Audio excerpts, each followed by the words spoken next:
नमस्कार, स्वागत है आपका कैपिटल टीवी में। आर्यन के फंसने के बाद बौखलाए नवाब मलिक ने पहले वानखेड़े को घेरा और अब पूर्व सीएम देवेंद्र फडणवीस की पत्नी को निशाना बनाने मैदान में उतर आए। नवाब मलिक ने देवेंद्र फडणवीस की पत्नी के ड्रग्स पैडलर से संबंध बताए, जिसके बाद देवेंद्र फडणवीस आग बबूला हो उठे और नवाब मलिक की अकल ठिकाने लगा दी। फडणवीस ने नवाब मलिक के अंडरवर्ल्ड कनेक्शन को लेकर ऐसा खुलासा किया कि अघाड़ी गैंग के पसीने छूट गए। आखिर क्या है पूरा मामला, इस रिपोर्ट में।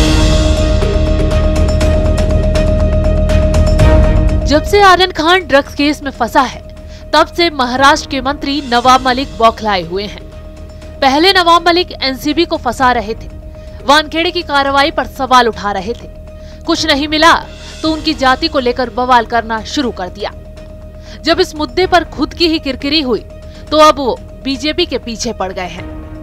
नवाब मलिक ने अब फडणवीस की पत्नी के ड्रग्स पैडलर से संबंध होने के आरोप लगाए। नवाब के बेतुके आरोपों से फडणवीस तिल मिला गए और नवाब मलिक की हैकड़ी निकाल दी। देवेंद्र फडणवीस ने नवाब मलिक पर पलटवार करते हुए कहा कि नवाब मलिक ने उनकी पत्नी अमृता और ड्रग्स पैडलर जयदीप राणा की जो तस्वीर शेयर की है वो 4 साल पुरानी है। उन्होंने कहा कि जयदीप राणा से उनके परिवार का कोई संबंध नहीं है। पूर्व सीएम फडणवीस ने नवाब मलिक पर गंभीर आरोप लगाते हुए दावा किया, नवाब मलिक के अंडरवर्ल्ड के साथ क्या कनेक्शन है, मैं इसका सबूत दिवाली के बाद आपको और राष्ट्रवादी कांग्रेस पार्टी के अध्यक्ष शरद पवार को दूंगा। मैं कांच के घर में नहीं रहता, मैं ईंट का जवाब पत्थर से देना चाहता हूं। फडणवीस ने नवाब मलिक के अंडरवर्ल्ड से संबंध बताए और सबूत दिवाली के बाद देने की बात कही।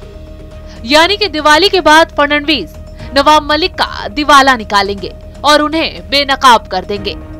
फडणवीस के पलटवार से नवाब मलिक काफी बौखलाए हुए हैं और उन्होंने तुरंत बयान पर सफाई देने के लिए भी समय फिक्स कर दिया। ये पूरा विवाद आखिर क्यों है उपजा, तो चलिए ये भी बताते हैं। दरअसल नवाब मलिक ने कुछ फोटोज ट्वीट किए थे। इनमें देवेंद्र फडणवीस और उनकी पत्नी अमृता फडणवीस दिख रहे हैं। अलग अलग फोटोज में दोनों के साथ एक शख्स खड़ा है, जिसको नवाब मलिक ने जयदीप राणा बताया, जो कि ड्रग्स पैडलर है और फिलहाल जेल में है।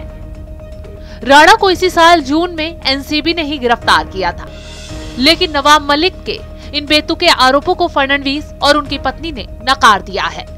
फडणवीस ने पूछा है कि फोटो 4 साल पुरानी है तो मलिक को आज इनकी याद क्यों आई है। फडणवीस ने आगे कहा कि वो शख्स रिवर मार्च ऑर्गेनाइजेशन के लोगों के साथ आया था और ड्रग्स केस में उसका नाम आने से पहले वो मीटिंग हुई थी। यानी यहाँ भी नवाब मलिक झूठे साबित हो गए, लेकिन फिर भी अपनी बेतुकी बयानबाजी से बाज नहीं आ रहे। नवाब मलिक वानखेड़े के बाद अब फडणवीस और उनकी पत्नी को निशाना बनाने की कोशिश कर रहे हैं, लेकिन फडणवीस ने नवाब मलिक की हेकड़ी निकाल दी और पलटवार करते हुए नवाब मलिक के अंडरवर्ल्ड के साथ कनेक्शन की बात कही। साथ ही वो उसका सबूत भी दिवाली के बाद मीडिया और शरद पवार को देंगे। फडणवीस के इस खुलासे से अघाड़ी गैंग में कोहराम मच गया है। इस खबर में फिलहाल इतना ही। बने रहिए कैपिटल टीवी के साथ। जय हिंद।